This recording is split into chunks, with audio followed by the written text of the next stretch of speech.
Chief justice Suryakant यांनी बेरोजगार तरुणांना कॉक्रोच म्हटल्यानंतर कॉक्रोच जनता पार्टी अस्तित्वात आली। या कॉक्रोच जनता पार्टीने काय केलं हे आपण सगळ्यांनी पाहिलेलं आहे। आता 15 ऑगस्टला पंतप्रधान नरेंद्र मोदी यांनी लाल किल्ल्यावरनं भाषण करताना दिमागी नक्सल ही टर्म यूज केली। आता ही टर्म यूज केल्यानंतर दिमागी नक्सल जनता पार्टी अस्तित्वात आलेली आहे। आता ही पार्टी नेमकी काय आहे, हिने नेमकी हे पेज का काढलेलं आहे, त्यांना किती फॉलोअर्स मिळालेले आहेत आणि देशातले मोठमोठे नेते सुद्धा या आम्ही दिमागी नक्सल आहेत असं का म्हणतात, हे सगळं आपल्याला या व्हिडिओच्या माध्यमातून समजावून घ्यायचं। त्यामुळे व्हिडिओ शेवटपर्यंत पाहायला विसरू। जसं मी म्हटलं की कॉक्रोच जनता पार्टी नंतर आता दिमागी नक्सल जनता पार्टी ही अस्तित्वात आलेली आहे। मोदींनी लाल किल्ल्यावरनं दिमागी नक्सल असा उल्लेख केला होता। मोदींचं म्हणणं होतं की जरी हत्यार ज्यांनी शस्त्र वापरणारे नक्सल संपलेले असले तरी सुद्धा दिमागी नक्सल आहेत आणि हे तरुणांना कुठेतरी भरकवटायचा प्रयत्न करतात असं त्यांनी म्हटलेलं होतं। यानंतर आता दिमागी नक्सल जनता पार्टी असं एक पेज हे अस्तित्वात आलेलं आहे। इंस्टाग्राम आणि एक्स या अकाउंटवर हे पेज काढण्यात आलेलं आहे आणि अगदी 2 दिवसामध्येच लाखो लोक या पेजला सुद्धा फॉलो करता आहेत आणि त्यांच्या पोस्टला सुद्धा लाईक करताना आपल्याला पाहायला मिळालेलं आहे। आता ही कॉक्रोच जनता पार्टी सारखीच दिमागी नक्सल जनता पार्टी ही सुरू करण्यात आलेली आहे। इंस्टाग्रामवर आपण जर बघितलं, जेव्हा आम्ही हा व्हिडिओ करत होतो तेव्हा 218K फॉलोअर्स त्यांचे झाले होते आणि ते आता वाढतच चाललेले आहेत।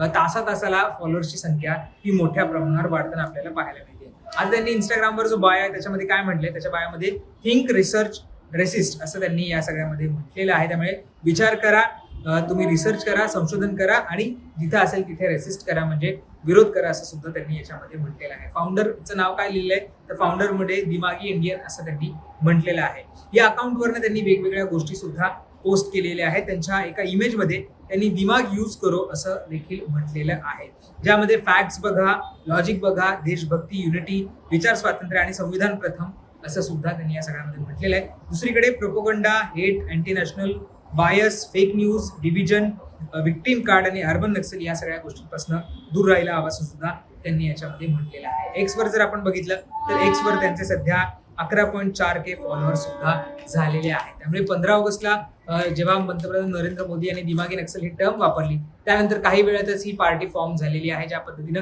कॉक्रोच जनता पार्टी फॉर्म झालेली होती आणि त्यानंतर आता लाखो लोक या सगळ्या गोष्टींना पाठिंबा सुद्धा देत आहेत। खरं तर पी चिदंबरम जे देशाचे माजी गृहमंत्री सुद्धा राहिलेले आहेत, काँग्रेसचे ज्येष्ठ नेते आहेत, त्यांनी सुद्धा आम्ही दिमागी नक्सल असल्याचं म्हटलेलं आहे आणि त्याच्या संदर्भातली त्यांनी पोस्ट सुद्धा केलेली होती। हा वाद वाढल्यानंतर आणि अनेक लोक ट्विटरवर या सगळ्या संदर्भात व्यक्त होत असताना, एक्सवर या सगळ्या संदर्भात व्यक्त होत असताना किरण रिजिजू यांनी या सगळ्यावर स्पष्टीकरण दिलेलं आहे आणि मोदींनी ही टर्म कशा अर्थाने वापरलेली आहे हे सुद्धा त्यांनी म्हटले। त्यांनी म्हटलेलं आहे की PM Narendra Modiji didn't say opposition leaders as दिमागी नक्सल। त्यांनी असं म्हटलेलं की पंतप्रधान नरेंद्र मोदींनी काही विरोधकांना दिमागी नक्सल असं म्हटलेलं नाहीये।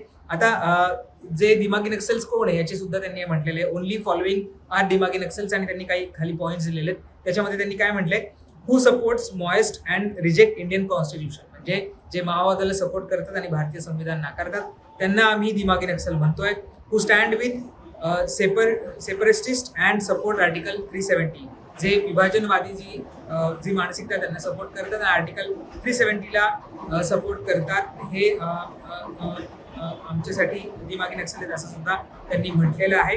To want to cut chicken neck to separate North East from India, ज्यांना नॉर्थ ईस्ट हे भारतापासून वेगळं करायचंय त्यांना आम्ही दिमागी नक्सल म्हणत असल्याचं सुद्धा किरण रिजिजू यांनी त्यांच्या स्पष्टीकरणामध्ये म्हटलेलं आहे। पण तुम्ही जर या दिमागी नक्सलच्या इन्स्टा अकाउंटवर गेलात किंवा एक्स अकाउंटवर गेलात तर तिथे आपल्याला बघतोय की वेगवेगळ्या पोस्ट त्यांनी केलेल्या आहेत आणि ज्या पद्धतीनं कॉक्रोच जनता पार्टीने एक पेज काढलेलं होतं त्याच पद्धतीने हे पेज सुद्धा काढले आहे। त्यांनी भगतसिंग यांचा एक फोटो सुद्धा शेअर केलेला आहे ज्याच्यामध्ये आम्ही का आलेलो आहोत, हे पेज का काढलेले याच्याबद्दलची त्यांची भूमिका सुद्धा स्पष्ट केलेली आहे। त्यामुळे आपण बघतोय की एकीकडे चीफ जस्टिस सूर्यकांत यांनी एक वक्तव्य केलं, त्यानंतर एक पार्टी फॉर्म झाली, त्यांनी शिक्षणावर बोलायला सुरुवात केली आणि धर्मेंद्र प्रधान यांचा राजीनामा झाला। आता पंतप्रधान मोदी यांनी दिमागी नक्सल म्हटल्यानंतर या देशातली तरुण पुन्हा एकदा जागे झालेले आहेत आणि त्यांनी आणखी एक पार्टी काढलेली आहे आणि त्याच्या माध्यमातून ते आता पोस्ट करतात।